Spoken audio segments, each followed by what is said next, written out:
the nostalgia critic guy, remember it? Sigh. Hello?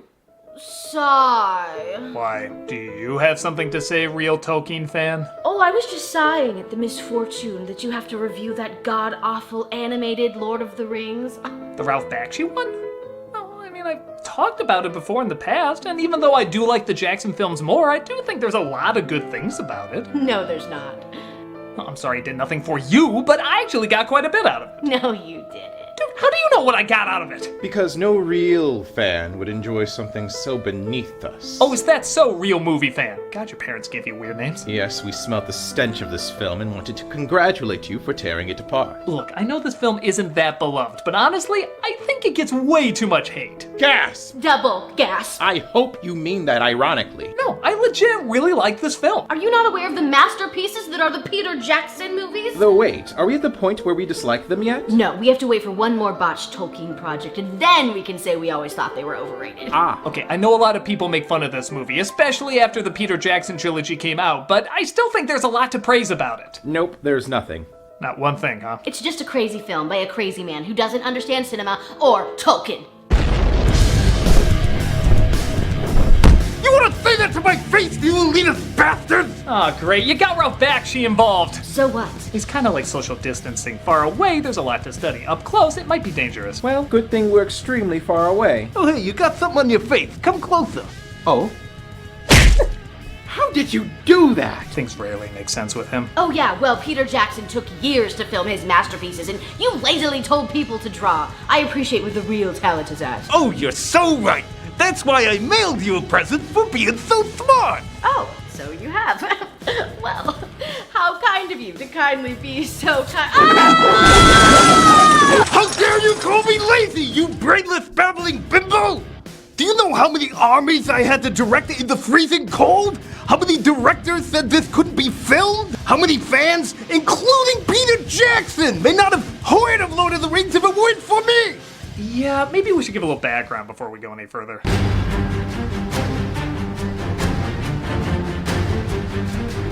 First off, nobody, including the people that made it, would call this film perfect. But it did take more steps in furthering recognition for both animation and Tolkien than many give credit. In the 70s, animation was in kind of a strange time. Disney was turning out very few films, and what they did turn out was not as mind-blowing as they once were. So this opened the door for other animators to experiment. Ralph Bakshi found success making animation for adults with a risque style that, much like the man himself, people either love or hate. I love them, if for any other reason, just to see how many people would be offended watching them today. Why does a great actor like James Earl Jones always have to play black men? God, I love these movies. But with that said, the idea of Ralph Bakshi making a Lord of the Rings movie seemed as odd as, well, Peter Jackson making a Lord of the Rings movie. Much like Jackson, though, Bakshi pushed the envelope of what could be done in his field and combined his weird take on the world with the love and respect he had for Tolkien's work. Thus, the film ambitiously tried a style of animation rarely tackled on such a grand scale, rotoscopio. The art of filming your subject and then animating over them to place them in different styles and environments. Nowadays, people do this all the time with CG and motion capture, but back then, this was the closest you had to putting any character of any design in any world of any design. It was a type of filmmaking that would morph over the years into something that's now very common. With that said, it still didn't have the budget a film like this needed, resulting in a lot of inconsistencies and maybe some artistic choices that would make more sense in Fritz the Cat than Lord of the Rings. But that's also part of what makes it so unique. It really isn't a film you can categorize in one box. So, even though I've compared this film to Jackson's in the past, I want to take a closer look at it just on its own, to see what works, what doesn't, and even what could never fall into either category. So let's look at the good, the bad, and whatever you call the strangeness of Bakshi. Do you mind if I'm upside down for a minute? Sure. Thank you. That doesn't make sense, and therefore it's bad. Boom! You're a dog set now. So I am. This is 1978's Lord of the Rings. The film opens with simple but effective shadow play, giving the backstory about the One Ring to rule them all, made by the Dark Lord Sauron. With the One Ring, Middle-earth's his, and he cannot be overcome. Even the elves' dog and bunny impressions did nothing. The ring is chopped off and passed from person to person, eventually ending up in the hands of a hobbit named Gollum, who will look less like Doc Brown with Wreck-It Ralph hands. It's found by Bilbo Baggins the Hobbit, who takes it home to the Shire, currently being directed by Rankin Bass, and decides years later it's time to leave. His friend Gandalf the Wizard wishes him well-ish. Have you left the ring for Frodo as we agreed? It's mine, I tell you! My precious. Do not say that again. Don't make me slap you with my ring finger! Oh, that's right, I'm not married. Give me that.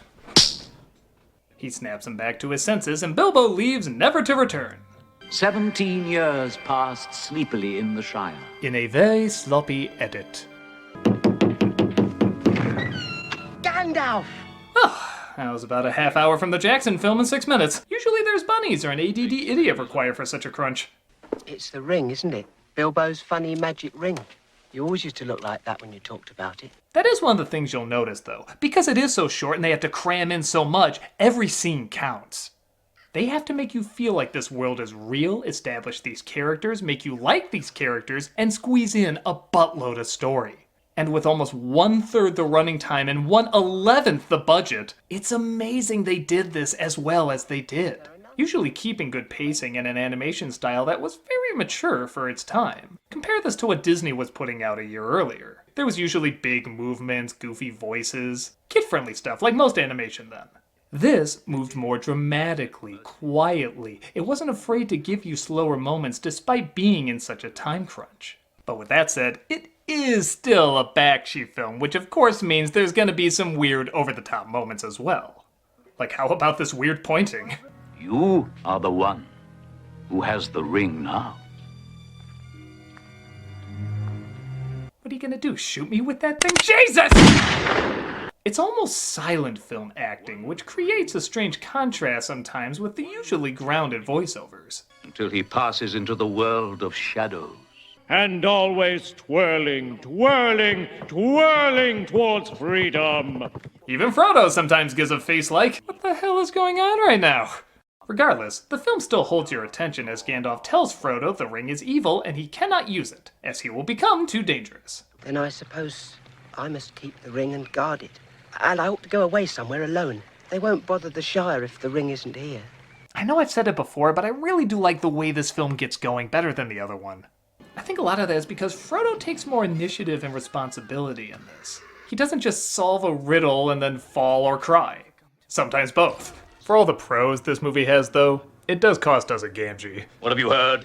And why did you listen? Oh, Mr. Frodo, sir. What is that performance? Why are you acting that way? Stop it. Don't let him turn me into anything unnatural. Yeah, I guess the idea of Sam was he was supposed to be the comedic levity the same way Merry and Pippin were in the Jackson film. But, man, every time I see him, he gets worse. Me go and see the elves? Oh, my. Oh, hooray! We're going home! On the one hand, I guess the exaggerated simplicity does make his dedication to Frodo all the more touching. Not that way. You know what? Take it that way. I don't care anymore. But I'm sorry, the Sam from the book does not deserve doody-doo music.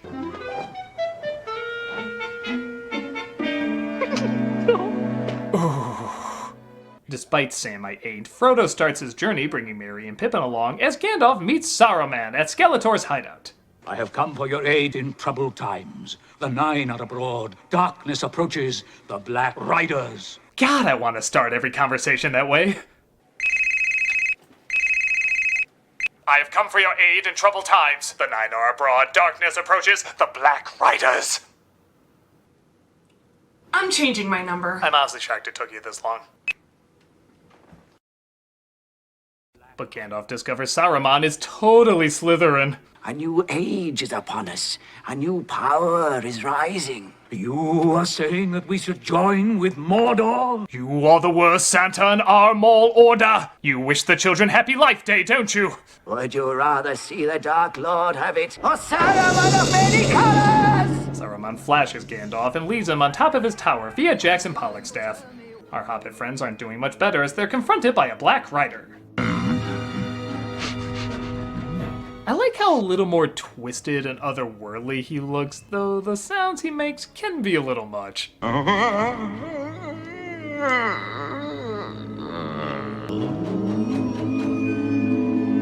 Was that a sound of defeat or a guy getting a blowjob while stretching?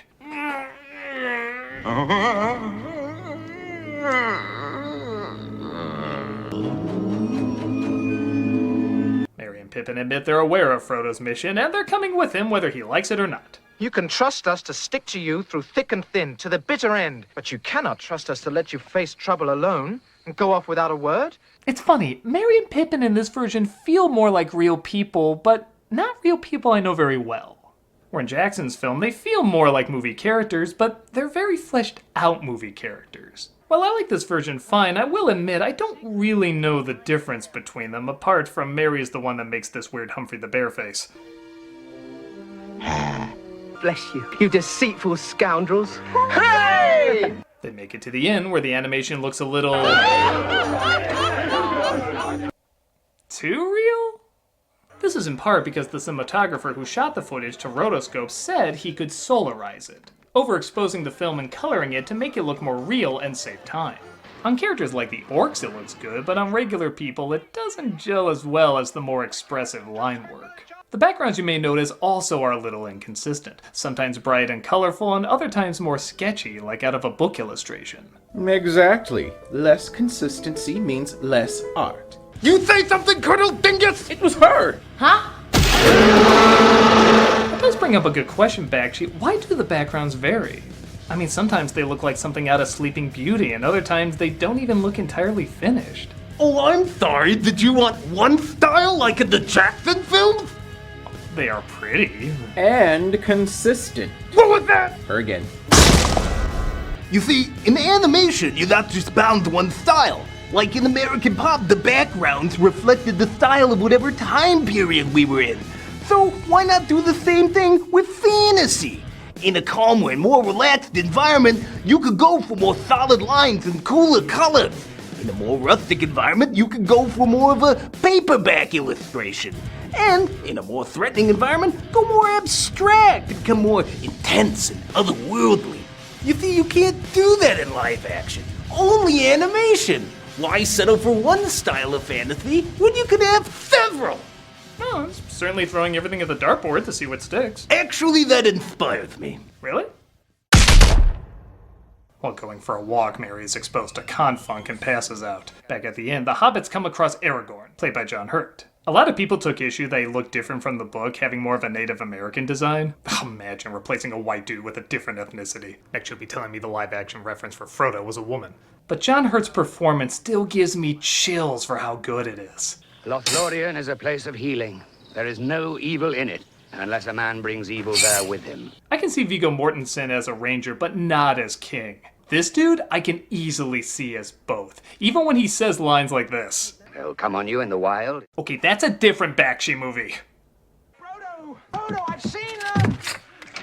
Oh! Son of a bitch! I don't need this. I was the first one to die in Alien. Save us. Strider came to offer me his help. In your place, I wouldn't take up with a ranger out of the wild. Did I mention my split personality? It changes opinions in literally seconds. Save us. In your place, I wouldn't take up with a ranger out of the wild. Did I miss something? I really love how Aragorn makes it clear he's not messing around in this scene, though it is a little jaded when you see his weapon. If I wanted the ring for myself, I could have it. Now. Oh, damn it, a full sword was supposed to come out of that. Please be intimidated. Just imagine it's sharp at the end of that. The hobbits agree to go with him, as later that night, the Black Riders sneak in and give a harsh wake-up call.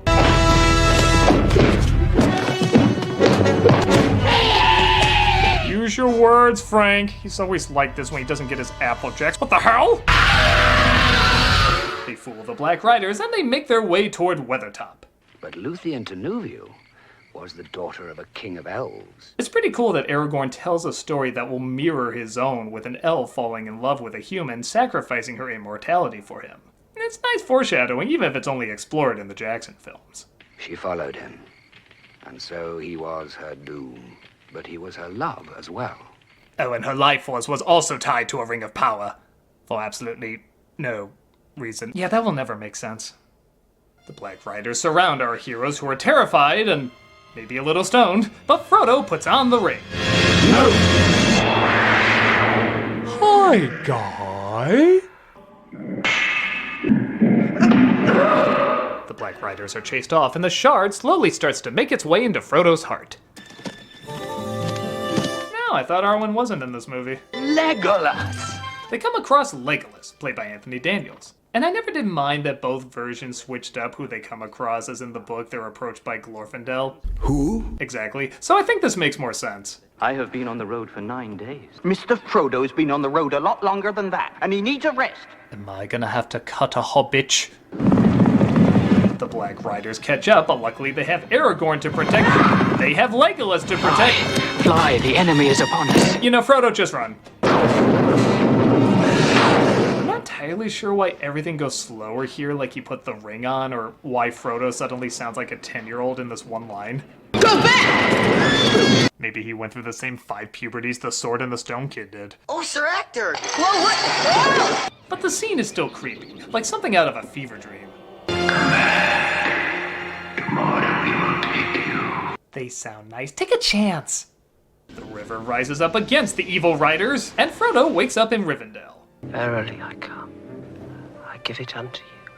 No, never. Get off me, Sam! Yes, I am here. They heal Frodo up, and Gandalf tells him how he escaped from Saruman.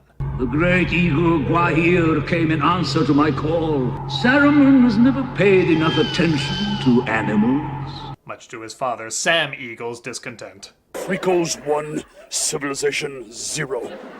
He's reunited with Bilbo, who, naturally, wants to see the One Ring one more time.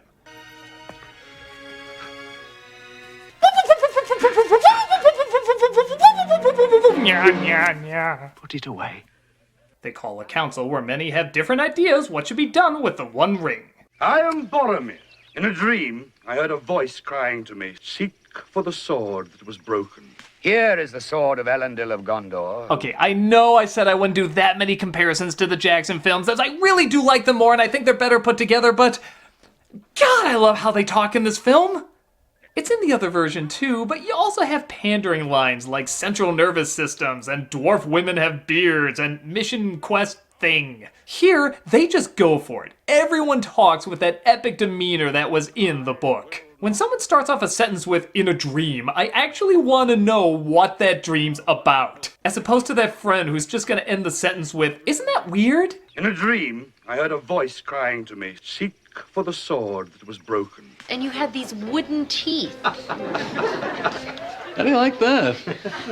Frodo says it makes the most sense for him to go to Mordor and drop the ring into Mount Doom. Thus the Fellowship is formed to help him on his journey. The storm gets too powerful though, so they discuss the possibility of going through the mines of Moria. We might go by way of the Gap of Rohan. That would take the ring too close to Isengard and Aruman. Okay, I always wonder, Bakshi, how come half the time they don't say Saruman, they say Aruman? They drop the S. Well, that was the studio's fault! Really? Seems like an odd call. Oh yeah, no, get this! Halfway through, one of the producers decided that Sauron and Saruman sounded so similar. So he decided to change his name to Aruman. To the wizard Aruman. And Aruman. Perhaps it should have been his friend Aruman. No, it must be Aruman. It's Aruman! By the time I found this out, the lines were already recorded, and I couldn't get every actor back to re-record them.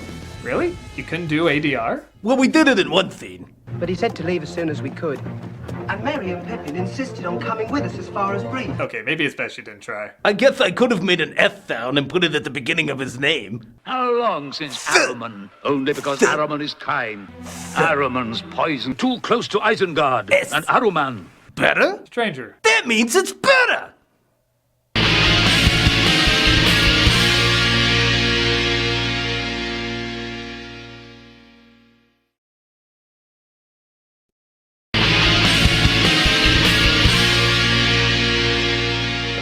Makes it to the mine's entrance when Tentacle Hentai grabs Frodo. Come in, Mr. Frodo! Oh, thank God, I'm saved. I love how Boromir pushes Sam like he's not even helping in the slightest. He can't even stand after such a light nudge. Yes, Sam, you're saving the day. Piss off and play with your G.I. Joes, little idiot. Into the gateway, all of you! And stay in! They slowly but surely make their way through, with Gandalf staying calm and collected. Be quiet, Pippin. Be still. What's that? Be quiet, both of you. Throw yourself in next time. I don't want to stay here. I almost slapped you! But orcs attack. The Shire! Arg me, Mouseketeers! Yeah, she was a Mouseketeer too. Spin the wheel of random. Come no closer! Come no closer, I warn you! Oh, I can't believe that worked. Could you stab yourselves next? That'd be very helpful. They're approached by the Balrog, and Gandalf breaks the bridge, causing him to fall. Which, seeing how he has wings, I question. He takes Gandalf with him, and our heroes mourn by leaning on each other. Literally, Legolas leans on Pippin. What the hell? Out of Moria into the Golden Wood. Is there no way less perilous? They make it to Lothlorien, which looks pretty and all, but something about Galadriel and Celeborn always looked like they were part of a furniture showroom. I am Galadriel, and this is my lord Celeborn. Welcome to our variety show. I'm a little bit country. I'm a little bit rock and roll. The elves sing a song about Gandalf, which sadly isn't played in its entirety. Check out the full song if you can, it's actually quite beautiful. And Galadriel brings Sam and Frodo to a fountain to see what could be in their future. And not all have yet come to pass. Some never come to be. So, like YouTube conspiracy theories? Pretty much, yes. Feeling the weight of the ring, Frodo offers it to Galadriel. I will give you the One Ring, if you ask for it. It's too great a matter for me. Okay. Galadriel's house, bitches! You will set up a queen, stronger than the foundations of the earth. All shall love me and despair. Oh, is that what it does? I had no idea! They leave Lothlorien and continue on their quest. For Gondor and the House of Isildur. For Gondor and the city of Minas Tirith. I'm not putting my sword down till you do. I had it up first. Mine was more poetic. Fine, we'll just stand like this the whole boat ride. Great. Terrific. Splendid. I have to pee. Me too. Boromir confronts Frodo, asking for the ring to defend his people, but Frodo refuses, knowing it will turn anyone who wears it to evil. And for themselves they may be right, these elves and half-elves and wizards, but true-hearted men will not be corrupted. You don't keep track of American anything, do you? Boromir tries to take it for himself, and Frodo flees. Sam finds him trying to sneak away on a boat. If I hadn't have guessed right, where would you be now? Safely on my way. Safely? All alone and without me to help you? I love how they're so deep in conversation they're not aware that they're technically rowing in opposite directions. It'd be so funny if everyone got to the Black Gate in Return of the King and it was like, for Frodo.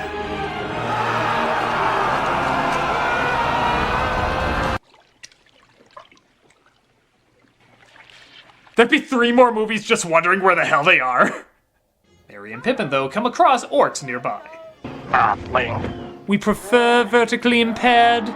Boromir tries to save them, but in a grisly scene right out of Game of Thrones, arrow after arrow leads to his bloody death. Boromir. Oh, you'll be fine. Go to Minas Tirith. Save my people. I will go. My animation might be a little Bible school, but I'll get there. Boromir dies, and the remaining Fellowship decide to go after Merry and Pippin captured by the orcs.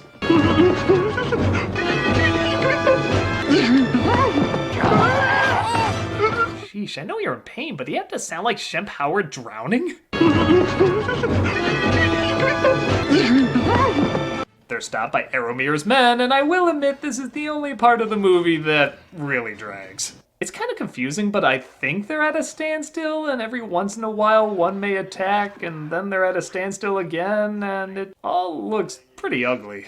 The biggest fight seems to be with the orcs deciding how many arrows to use. No shooting, wasting arrows, dunghill swine. And you 6 on the left, move!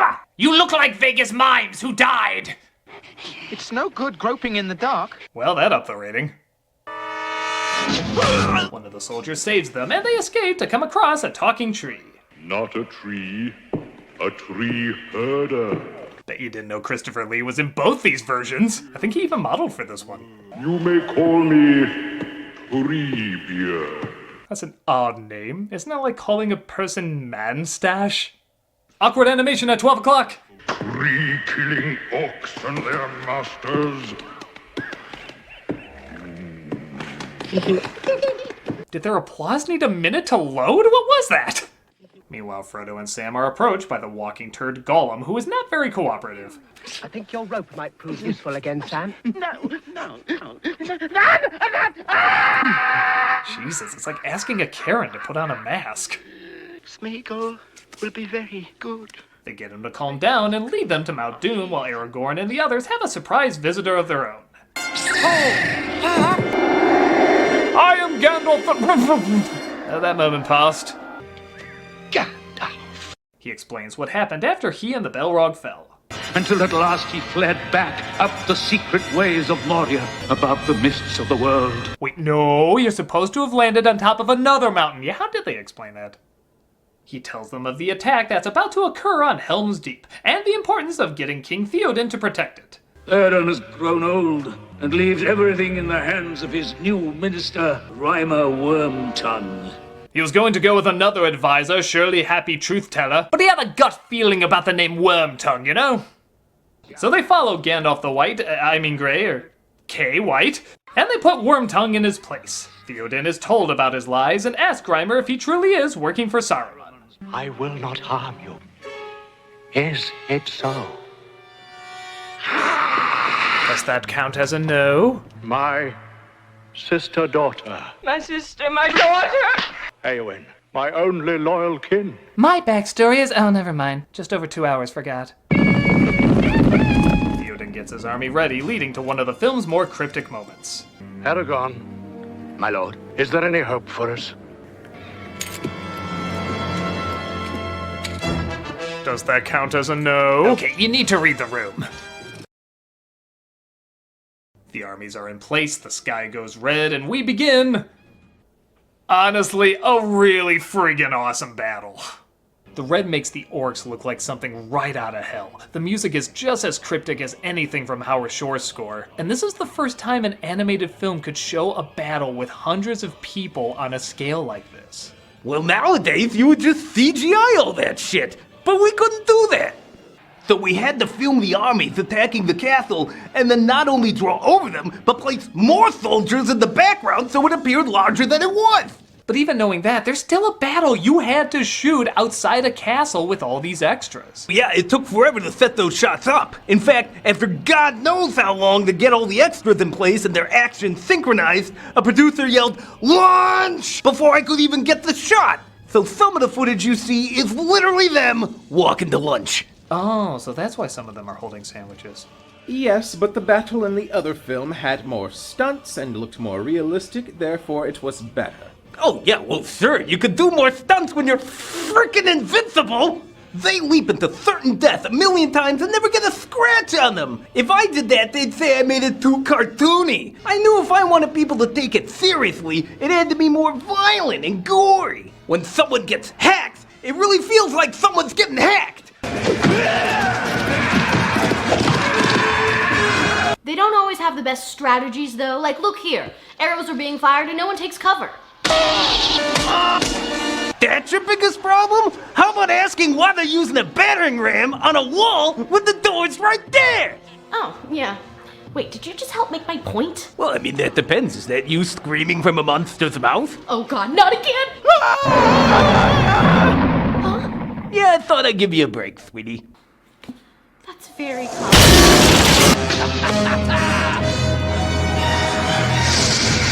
Oh no, Emerald Boom is attacking with his fireworks. Did you take my hot dogs? Saruman sends his magic to break down the walls, forcing the armies to retreat into the caves. I will not end here. Will you ride with me then? We may make such an end as will be worth a song. Who'd sing the song? Maroon 5? I'm out. Let's see how Frodo and Sam are doing. Mustn't rest here, silly hobby. They're fine. Back to the kick-ass battle. After a great scene where they sound the charging horn, which confuses the orcs, so they run away, it's actually really funny. Rohan rides out and gets a few good kills before they appear to be outnumbered.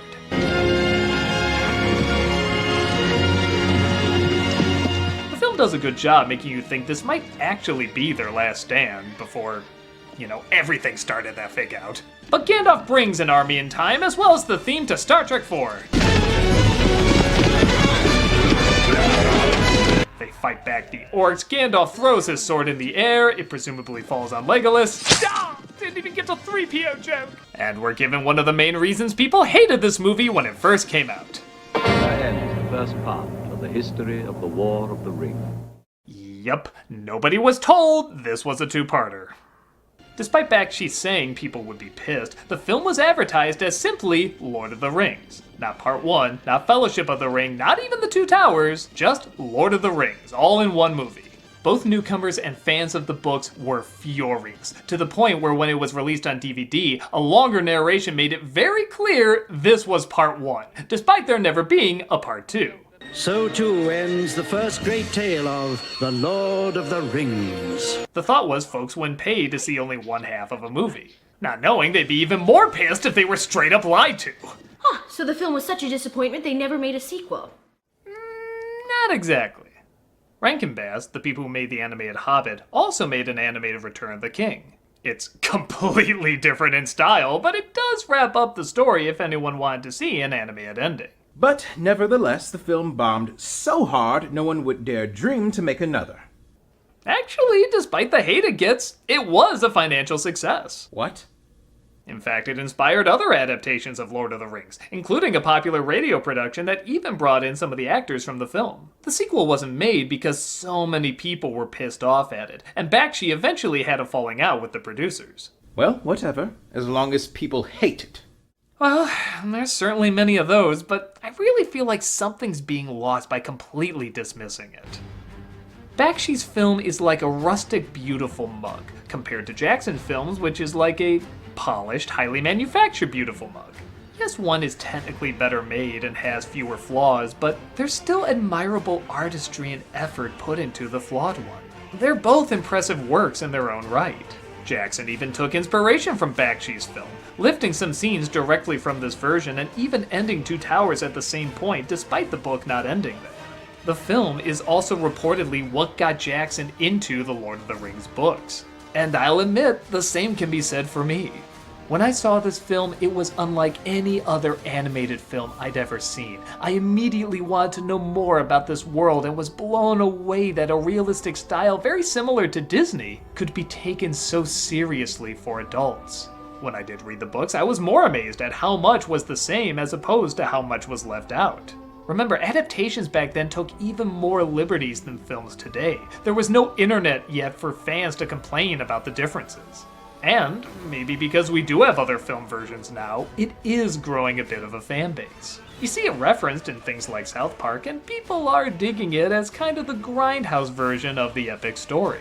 It's the low-budget take that probably bit off more than it could chew, but it's such an artistic mouthful. Look, I get people who don't like it, I really do. Its problems are very obvious. But to dismiss the entire film of having no value is to ignore some brilliant artistry, wonderful acting, and stylistic storytelling. It's flawed, but even its flaws have a strange kind of beauty to them. So, if you want to see an interpretation that's not perfect, but still engagingly unique, this is one of the most artistically pleasing adaptations you'll ever see. Well, I totally agree. Really? No, I just don't want Bakshi to go insane again. Well, that's my secret, Cap. I'm always insane.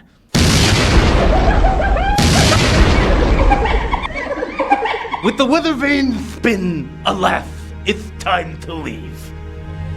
Wait, Bakshi! Will you ever return?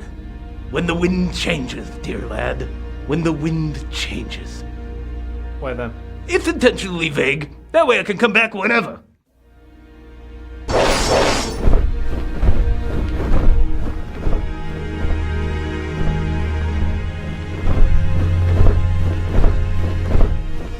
So long, Ralph Bakshi. Don't stay away too long. I do whatever I want, you Nixon voting crypto fascist! Oh, I lost my Tamor. Que bello! Che meraviglia!